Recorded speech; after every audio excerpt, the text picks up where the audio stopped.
Martin Fourcade, end of the season, 5th big crystal globe in a row, all 4 individual globes, 4 gold medals and 1 silver in World Championship. Is it maybe your most satisfying season ever? One of the most, for sure. I am so proud about what I achieved this season, but I'm lucky because I already had so much beautiful season in my back.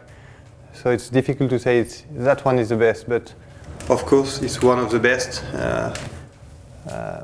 probably the most successful one. With a bit of distance now, how do you see you miss in this World Championship Grand Slam quest? Of course I was a bit disappointed after the competition because until the last meters I believed in this slam, but it was more frustration because the situation made me sad, but I was so happy and so glad about my silver medal because I had so bad feelings and I really fought really hard to get this medal.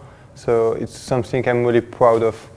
And most of all, you know, I lost few beautiful competitions, and that one is one of them. And I'm really proud to be a part of this competition. You know, I watched the competition yesterday on my computer, and when I saw that, it was not about being happy or being unhappy. It was about being proud to be a part of this competition, about this sport entertainment, and that one is one I'm probably the most proud about being a part of. Even if you finish second? Even with the second place. Very quickly in Östersund, it was obvious you were the man to beat. Was that you planned to be so much better than everyone else this year and to make everybody give up? My plan and my training program was built to make me strong on the beginning of the season. You know, I need to be strong if I want to be confident and if I want to be strong then.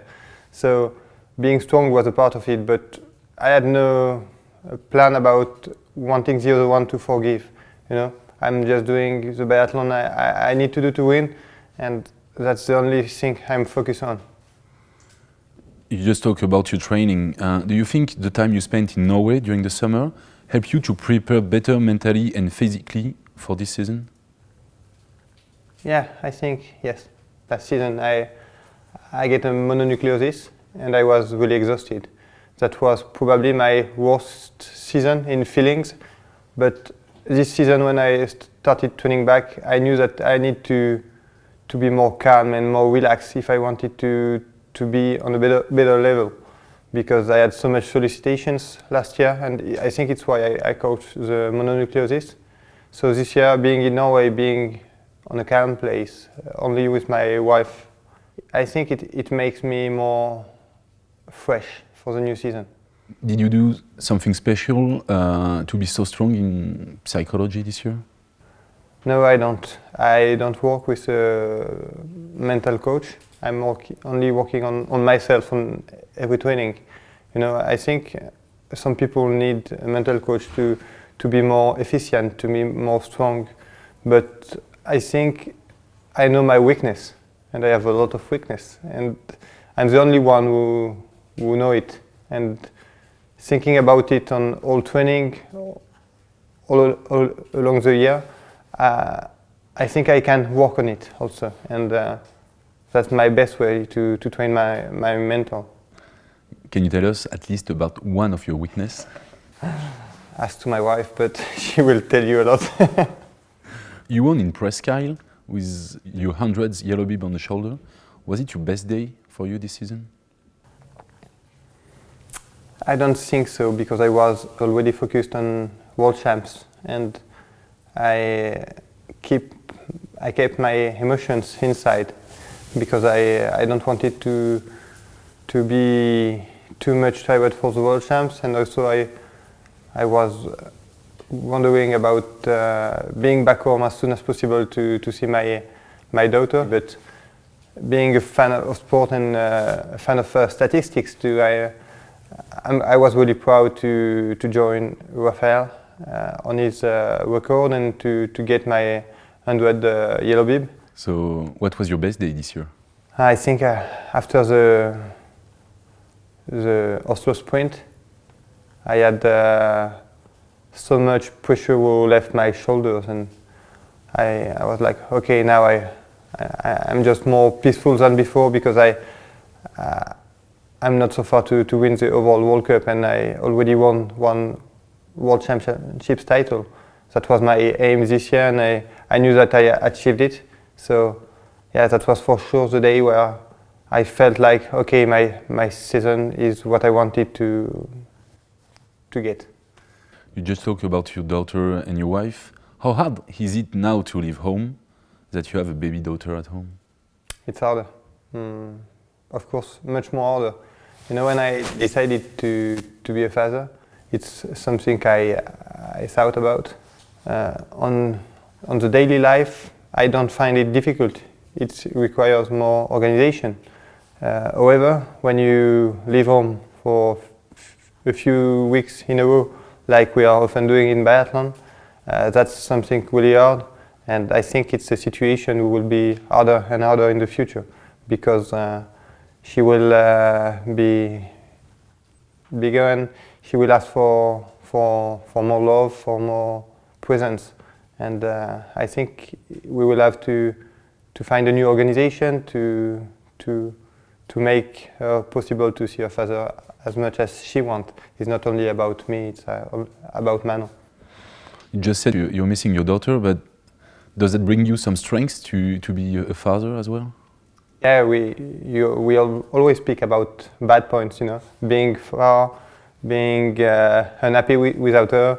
But as soon as I see her a few minutes in my computer on a Skype call, I just feel like, okay, I forgot everything, and that's so nice, you know.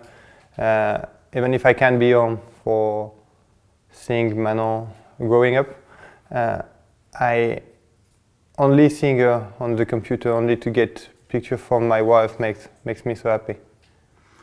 You recently said you are a better biathlete than a few years ago. Is it because you have matured and learned something every year? Yeah, I'm a better biathlete because I have much more experience, but also because each year, at the end of the season, I find the weakness I had, and I say, okay, that was my main weakness. What can I do to improve on that level, on that point, on that point? And I think being able to find solutions to clear that weakness make me a bit stronger every year. Siegfried Mazet, your shooting coach, said that he's always looking for little ways in which you can improve. What is next now? Yeah, we are doing that together. I think for my shooting side, being a bit faster again in prone, it's already something I worked on. But it's something I want a bit more. And of course, being more consistent on my standing position. That's the two ways of working for next year in shooting. You're a very strong athlete, no question about that. But do you think you could find, I don't know, in some other people than you coach, somebody who can help you more to be better? I do. I will speak a lot with some people when I think they can help me, and when I'm looking Simon Eder on shooting range, he's not my coach, but he has so much to learn me. So yeah, I think being open, being curious, and being clever also, because you have to tweak the information, you know. If you take all, it's not possible to do something good. But I think if you choose only the good advices, and if you look at the good persons to improve, I think it's other way to be good than only listening your coach. Could you imagine you to take over any other roles in biathlon after being an athlete? I think so. You know, it's the sport I love. It's the sport I dedicated my life to, and I can't imagine to spend the rest of my life without being inside biathlon. But to be fully honest, I think I will not be a coach. I am too hard with myself to ask that to another people. So I think being a coach will not be the good solution for me, and I will not be happy on this role. But it's so much to do around biathlon, and why not? You were talking about your behavior in biathlon, and a part of the huge success and glory you bring into biathlon, which other impulses you think you could add to this sport? Something I'm proud of is to bring biathlon to more people than it was before I came. And biathlon is a growing sport. And I'm really happy to share my sport, to share my passion. And yeah, it's probably the thing I'm the more working on outside of the pure competition part. It's to make biathlon more popular. It's something I want to, because I think it's a beautiful sport and it deserves to be more accessible. Holidays after French championships? Not yet. I will be in Tumen for the Champions Race on 9 and 10 of April. Then I will have well-deserved holidays in Morocco. Even though you dominated this season, who do you think is your biggest rival? It's hard to say, because the one from December was not the one from January, and was not the one from the World Championships. So giving only one name will be too restricted, and I don't want to misrespect to all of my opponents. But this season, I think Simon Champ and Johannes Bo were probably the two most people I was the more afraid of. What is your next goal in biathlon?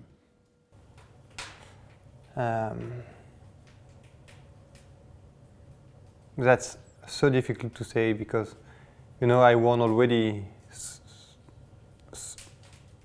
so much, and I never dreamed about it. So my quest in biathlon is not about results anymore. You know, I achieved all I wanted to achieve, and I'm just doing biathlon because I love that, because I get so much emotion from biathlon for being a biathlete, for having a life as a biathlete.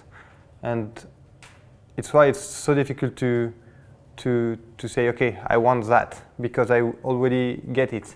It's something I did until the Olympics in Sochi. You know, I said, okay, I want to be world champion. I will work for that. I want to be Olympic champion. I want to win the overall. But I already get it. And now I can't have the same way of thinking. And I just need to want to improve my level and to continue to be as successful as I was, to get the same or better emotions than I get before. So I can't say my next goal in biathlon is off-season world champs or Olympics in Pyeongchang. It will be a part of my feelings, but I'm just wanting to be the more complete biathlete I can be. Apart from winning titles, globes and medals, which image would you like to live in the biathlon world? I get a message last week during the World Champs about a friend who told me so much about,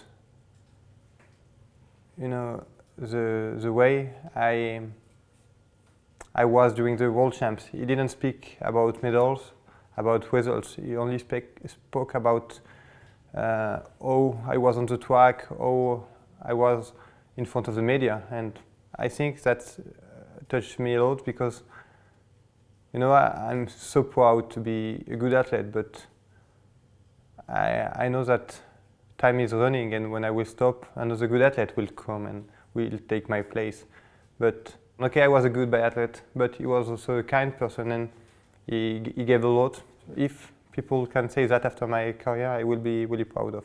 You have said that once you reach a certain point in your career, you will leave biathlon. Is that still the plan sometime in the future? You know, when you are young, you say so much stupid things. But if I say that, I can't say when will be this point.